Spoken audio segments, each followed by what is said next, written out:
All right. Well, everybody that's here, welcome. I apologize. I can't see you because I'm presenting, but um, there'll be some time at the end if you have any questions. I do encourage you that if you would like to meet, if you need some more clarification about anything we're talking about tonight, feel welcome to email me. Miss Paul will be back next week, but you can also email me, and that's bcowens@bedford.k12.ohio.us. And I'll try to see if there's a way I can write that in a chat box or something so you have it.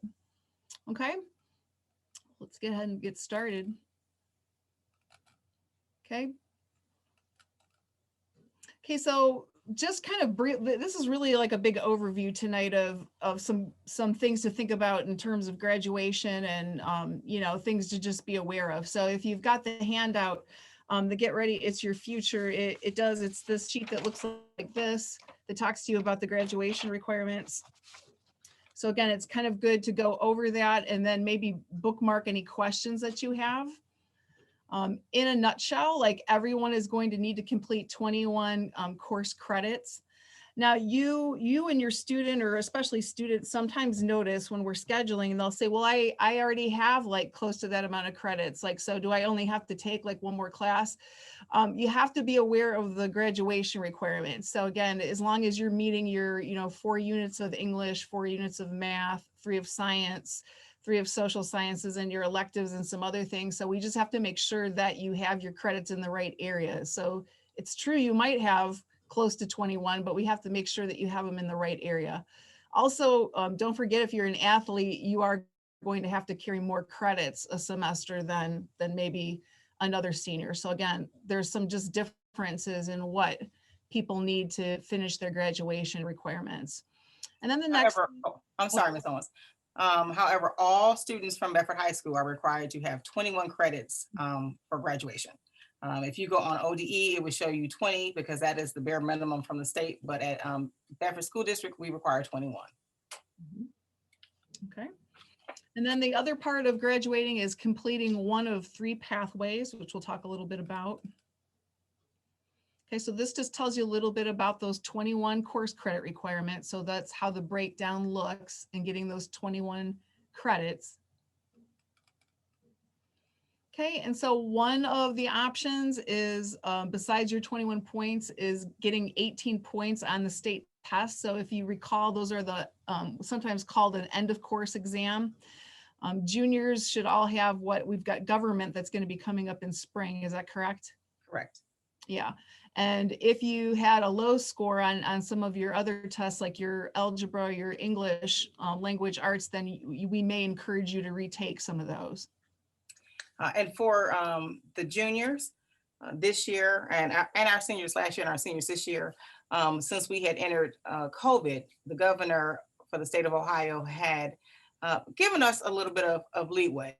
And so if a student would have been scheduled to take an error assessment end of year test last year, which we would have basically given, most of our sophomores, because your students would have been sophomores last year, we were able to use their final grade for that course.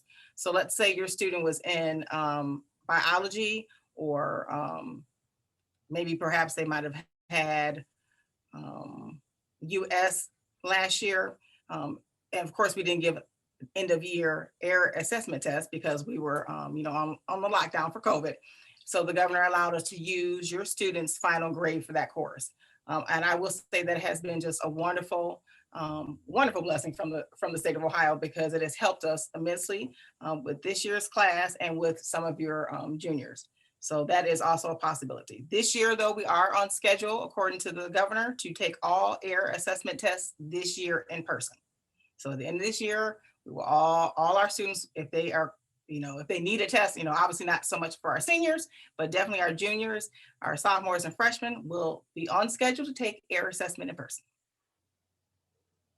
Okay. Another one that we're going to talk about a little bit in the next slide is the remediation free score that you can use as a requirement or as a graduation pathway for ACT or SAT.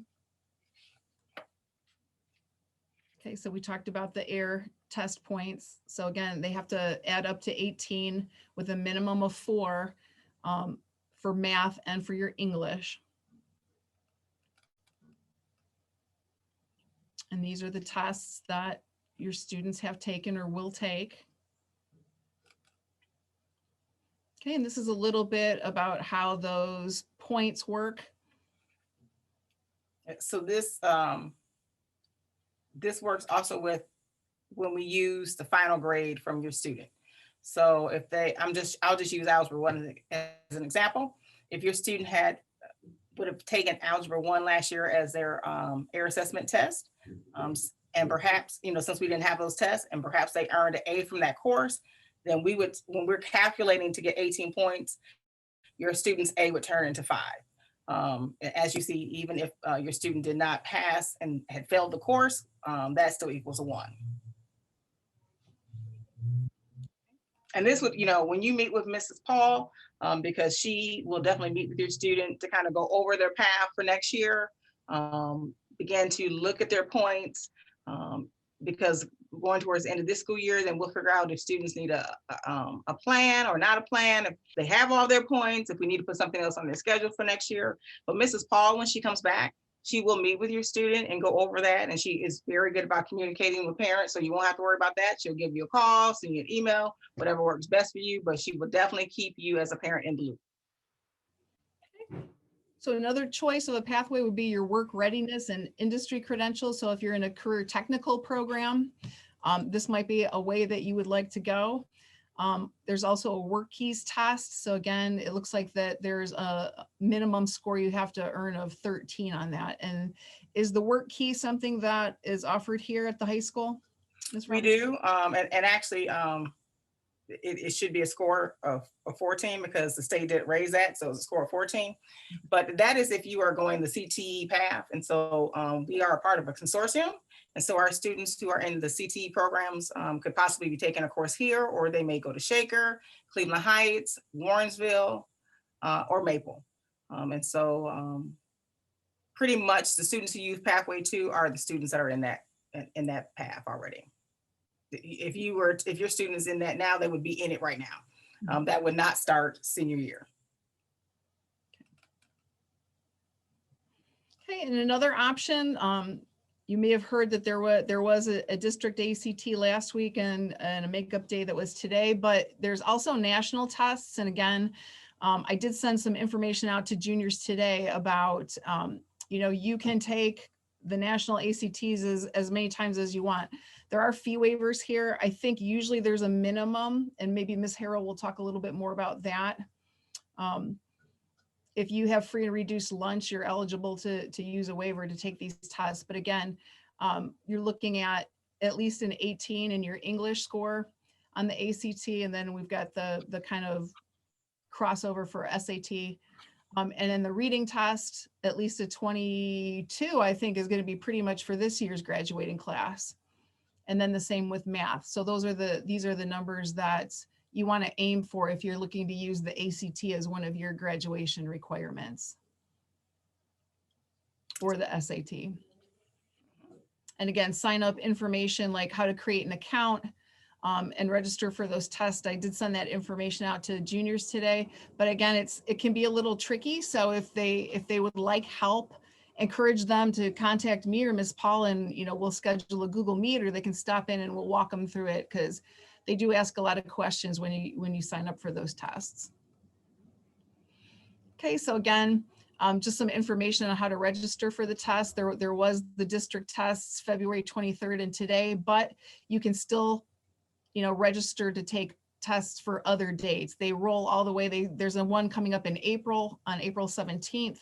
You have to register by March 12th, and then they kind of roll. There's a June and a July, and then you can take them your senior year too.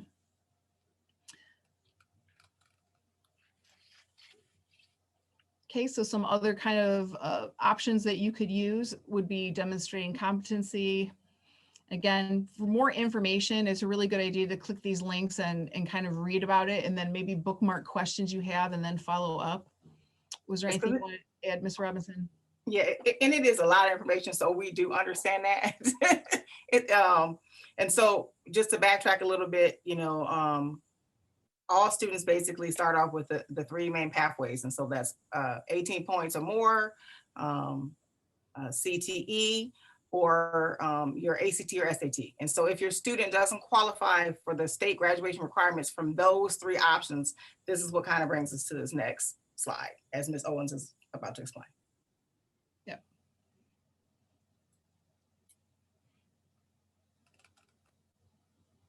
Okay. I think that just stops there, but there's some other, if we back up one, you know, there's the seals that they can show. There's a variety of things that we have this really neat little template that we use when we meet with your student to kind of look at like where they want to earn a seal or a competency area for graduation. So if your student doesn't qualify for the requirements from graduation with, you know, of course, their credits, that's always first off, and the three original pathways, then here in Bedford High School, we have established two programs. We call them capstones. So we have a capstone business, a capstone marketing, but in that, then the students who are placed in those courses will receive everything they need to fulfill the requirement from the state. So if it's additional testing, which it could be work keys for those students, they earn a couple of graduation seals, because then if you're on that option, you will need 2 seals from the state of Ohio in addition to the course we will put you in. But we have designed it that the students, as long as they're turning in their work and working with the 2 teachers that we have for those courses, they will be on track to graduate. And so Mrs. Paul will, like I said, look at your student's transcript, figure out all that information. As Mrs. Owens had showed you, we do have a graduation checklist path for our students. And so when she meets one-on-one with those students, she would definitely keep all parents in the loop so that you will know going forward into next school year what the plan is for your student. And then I'm in constant communication with the guidance team here, so that way I know what I need to plug in for our students for next year. And then when your student becomes a senior, then they are mine. So I get to make sure that they're on the right track. I call, and you guys might even think I probably call too much now, but when I get your students as a senior, whoever the counselor will be that's with me, we will definitely always communicate with you. So right now is Mr. Dressman, and in the land of virtualness, with a few students that are hybrid, we are trying to always make sure we're staying on our seniors, so that they don't detour from the path, because the goal is to always have our students graduate on time and to walk across that stage in 4 years.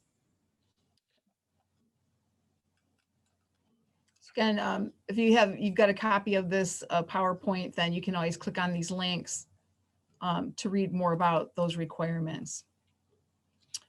So Naviance, so your student has a Naviance account. So this is going to be really important that your students start using that regularly. Ms. Paul did relay that when your student is going to request transcripts for college next year, or for other things, scholarships, that you're going to do that through your Naviance account. So it's a good idea to make sure that you have access. If you don't have access, make sure you let somebody know.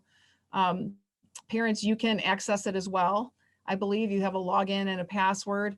There's also a lot of some career exploration tools that are available in Naviance. So make it your friend, for especially coming into the next year.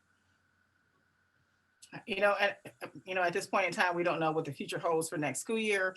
But I can tell you that some of the things we were able to do through Naviance this year, being virtual, was we actually had multiple college fairs through that. We had recruitment if a student was interested in one of the military areas. It is just a wonderful resource for looking up careers, for helping you start to begin your resumes. It is a wonderful tool. So if you have not looked at your student's Naviance account, please log in and do that. It's just a wealth of information, and it really worked out for us well virtually this year. The seniors were able to still get their college visits, and we still had reps come in. We did virtual tours. It was just really a good platform for us. So it really stepped up during our virtual year of COVID. Yeah, and it's also, I did learn too, that if you're doing community services, either there's a graduation cord you can earn with community service, as well as you may choose it as one of your graduation requirements. That's where you're going to track your community service hours, is through Naviance as well. So I do. And you won't have to worry about that. We do have a teacher that's over that for when your student becomes a senior, but they can earn a cord. Your students will be the last class that doesn't have the required 40 hours of community service as their graduation requirement. Right now for your student, you know, we're not forcing anyone to do community service. Most students do the 30 hours so they can have that core when they walk across the stage for graduation. It is a pretty big deal. So, you know, I know and understand that these are hard times for community service, but if your student is interested in that, then that is one of the benefits that they will receive when they graduate. Okay, do we have Ms. Harrell? Is she here to talk about financial aid? I'm here. Can you hear me? Yes, welcome. I made it. I made it. Good evening, everyone. Thanks for having me. I'm so excited to be back. So I have been at Bedford since 2014, actually, since I first moved here from Columbus. And I have been in my role as a college advisor for over a decade now. I worked for another organization in Columbus called I Know I Can before moving to the Cleveland area. So now I work for College Now Greater Cleveland. I've been with the organization since 2014. Here is my contact information right here on the screen. So my cell phone number, you can call or text. You can send me an email. It's vharrell@collegenowgc.org. And then I think there is also down at the bottom, I believe you're sharing this presentation with them. So the link at the bottom, it actually has the opportunity for you to sign up, the student or the parent or both, to sign up to meet with me during my office hours. So I have hours every week that are going to be available to you. And starting now, we are opening it up to the current junior class. So this is the perfect opportunity for you to talk about, we can discuss, you know, planning for senior year, talking about financial aid so that you understand everything, because here in this couple of minutes, you're probably going to get a little bit, you probably know a little bit, but this will give us a one-on-one opportunity for us to discuss a little bit further your specific situation and discuss, you know, scholarships and all the process that goes into financial aid. So next slide, I think. All right, so what is financial aid? It is basically all of the money that a student is going to need to pay for their college education. We know that there's different types of aid. So there's free money, which is the good stuff, scholarships and grants, but then there is also money that has to be paid back, student loans. So we want to limit the amount that students have to take in student loans. Nobody wants to repay that, but it is an option and it's an opportunity for some, especially depending on if you're going to go to school and you're going to live on campus. Many students are going to need to put it all together with not only grants and scholarships, but also with some student loans. So if it's not free money, obviously you're going to be paying it back, but all of it goes into what's called the financial aid bucket. So we use all of that to pay for college. Next slide, please. Oh, yeah, a little transition there. Let's go again. All right, so these are the things, as you're thinking about going to college, paying for college, these are some of the things that you have to be concerned with. So whether a student is going to live on campus is going to determine if they're going to have a room and board fee, so room in the meal plan. If you're living on campus, you do have to have that meal plan. Obviously, the tuition and fees is going to be the one thing that you can't, you know, escape. So whether your student goes to Tri-C or if they go to Cleveland State, if they go to Ohio State, no matter what, they're going to be paying tuition and fees to go to school. Books and supplies, personal expenses, and transportation, those are just the additional things that you have to pay that are going to be paid outside of being direct costs to the school. So the tuition and fees and the room and board have to be paid directly to the school. The books and supplies, personal expense, transportation are all going to be estimates that schools will give you that information so that you can begin to figure out what it's going to cost for your student to be there for the entire academic year. Next slide, please. So as we think about paying for college and how are we going to pay for this, the number one thing I want to impress upon families is that you have to start looking for scholarships early, and no amount is too small. If there's a scholarship organization out there that has a scholarship that's $250 or $500 or $1,000, do not let your student tell me that that's not worth their time. If you have to write an essay that takes an hour or 2 hours to, to write something about yourself, typically the questions are typically, what are you going to do when you go to college, or what are your future goals, or tell me a little bit about yourself, or tell me an obstacle that you've overcome. So these are the type of questions. And if a student, puts together a few good essays, they typically can use them over and over again for different scholarship opportunities. But I will say, think specific, think local, and think obvious. So think about the places that you have affiliations with, whether it's you, the parent, or the student, where you work, where the student works, maybe where you bank, where you have, social connections, your church, any organizations that you may be affiliated with. Of course, the high school. So Bedford has scholarships that are just for Bedford students each year as they plan to graduate. There can be scholarships that are based on a student's major, like women in STEM.